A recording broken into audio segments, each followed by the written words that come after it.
Sebuah kelurahan di Surabaya terus menggiatkan pengawasan di tengah perpanjangan PPKM skala mikro karena kasus COVID-19 di wilayahnya belum menunjukkan penurunan yang signifikan.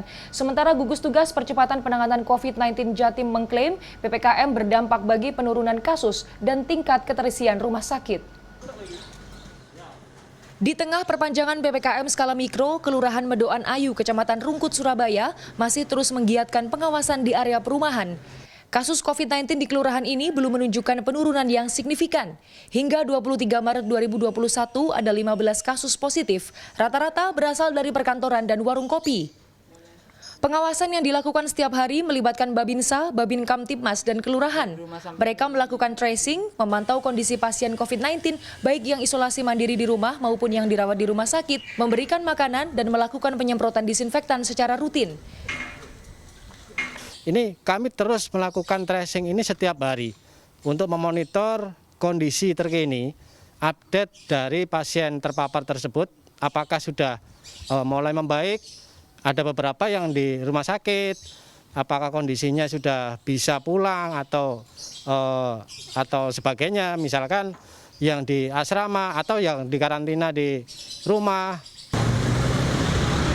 Sementara itu, PPKM dinilai efektif oleh gugus tugas percepatan penanganan COVID-19 Jatim. Dari awal PPKM, tingkat keterisian ICU COVID-19 72%, kini menjadi 50%. Tingkat keterisian ruang isolasi biasa sebelumnya 79% menjadi 29%. Tren angka kasus harian COVID-19 juga menurun menjadi 300 hingga 400 dari sebelumnya 1.000 hingga 1.100. Jumlah kasus yang diklaim menurun harusnya disandingkan dengan jumlah tes harian. Gugus Tugas Percepatan Penanganan COVID-19 Jatim menyebut pada Maret 2021 tes yang dilakukan sebanyak 45.000 per minggu hingga mencapai positivity rate 6%.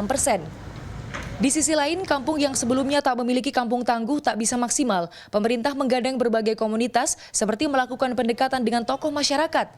Sementara tenaga kesehatan yang sebelumnya melakukan tes kini mulai ditugaskan sebagai vaksinator. Permasalahan di PPKM Mikro ini tidak semuanya memang bisa mengimplementasikan dengan baik. Karena kapabilitas setiap daerah, kapabilitas setiap RT, dan pemahaman mereka terhadap COVID-19 itu sangat bervariasi. Seperti contoh, daerah-daerah yang mungkin dulu sudah punya kampung tangguh yang atas inisiatifnya sendiri, mereka lebih kencang geraknya, lebih bagus dalam artian mengisolasi dan sebagainya. Persentase kematian akibat COVID-19 di Jatim masih tertinggi di Indonesia, sekitar 7%. Warga berusia di atas 60 tahun rata-rata memiliki tingkat kematian 3 kali lipat dibandingkan usia yang lebih muda. Kanzata Marindora, Ganjar Wicaksono, Surabaya.